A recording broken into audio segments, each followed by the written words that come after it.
جو ایک دم قریب کی بات ہے، بالکل قریب کی بات ہے کہ دو مذہب ایسے ہیں پوری دنیا میں جو سب سے مطلب عالمی پیمانے پر ہے. ایک ہے اسلام، دوسرا ہے مسیحیت یعنی عیسائی، کرسچینٹی جس کو کہتے ہیں. لیکن اسلام جو ہے اس سے کئی زیادہ تبلیغ کا کام مسیحیت کر رہی ہے، پیسے دے کر، انعامات دے کر اور کئی دیگر طریقوں سے. ہمیں ضرورت ہے کہ ہم اپنی اہمیت کو سمجھیں، ہم کس نبی کی امت ہے اس بات کو سمجھیں. ہمارے اوپر بہت بڑا کام ہے جی. ہم نے اپنے کام کو چھوڑ دیا ہے، اپنے زندگی کے مقصد کو چھوڑ دیا ہے. اس کو ہمیں سمجھنا ہے، جاننا ہے. اول تو یہ کہ ارادہ کریں کہ جہاں جہاں مدرسے ہیں، جہاں جہاں مکتب ہے، چھوٹے چھوٹے مکتب بھی محلے میں ہوا کرتے ہیں، ان کو زیادہ سے زیادہ فروغ دیں. ان کو جو ہے مدد کرنے کی کوشش کریں، بڑھانے کی کوشش کریں، تاکہ ہمارے علماء اکرام، ہمارے حفاظ اکرام یہ دلجوئی کے ساتھ جو ہے دین کا کام کریں، پریشان نہ رہیں. پریشان وہ نہ رہیں، نہ ہو پریشان کہ پتہ نہیں کیا ہوگا، بچوں کی فیس ہم کیسے دیں گے، راشن ختم ہو رہا ہے کیا کریں. منہ نہیں کھول سکتے، یہ نہیں کر سکتے، وہ نہیں کر سکتے. پھر وہی جوتے کی دکان میں کام کریں گے، چپل کی دکان میں کام کریں گے. پھر آپ تنقید کریں گے، دیکھو مولوی ہو کر کے جوتا بیچ رہا ہے. شرم آنی چاہیے ہم لوگوں کو اس بات پر کہ اگر یہ نتیجہ ہے کیوں ہے، اس طرح کے معاملات کیوں ہیں. غیر مسلموں میں یہ دیکھا گیا ہے کہ اگر ایک آدمی غیر مسلم کا عیسائی ہو یا کوئی بھی ہو، خاص طور سے آپ کے سامنے تو زندہ مثال ہے، پی پی کمپاؤنڈ میں جو پنجابی حضرات ہیں ان میں غریب کیوں نہیں دکھتا، یا پنجابی آپ کو بھیک مانگتا ہوا کیوں نہیں دکھتا؟ کبھی سوچا ہے آپ نے وجہ کیا؟ وجہ یہ ہے کہ اگر ایک شخص غریب ہوتا ہے تو 4 شخص مل کے اسے اتنا پیسہ دے دیتے ہیں کہ وہ غریب رہتا ہی نہیں. ہمیں سوچنا، مدرسے کی مدد کریں. آج لوگ مدرسے کو بند کرانے پر پڑے ہوئے ہیں، اسی طرح سے بند کر دیں مدرسے والے.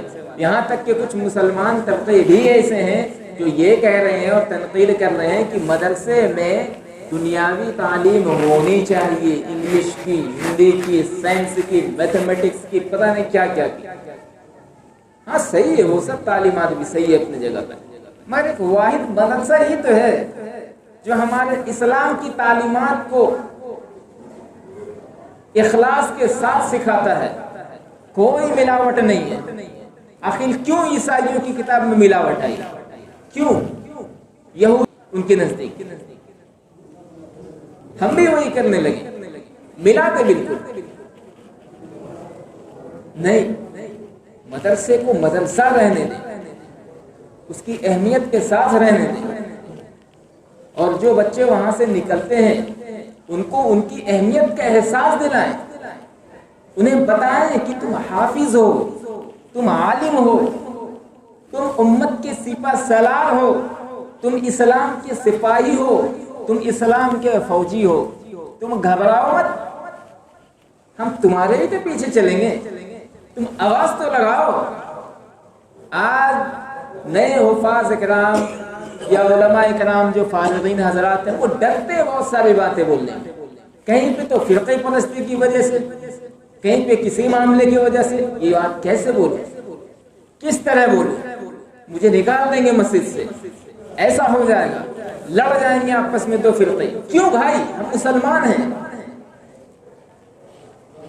کس کے پیچھے چلے ہم؟ علماء کے پیچھے چلنا تھا ہم نے علماء ہی کو دھکا دے دیا. علماء کی کیا ضرورت؟ تو ایسا نہ کریں اللہ کے واسطے.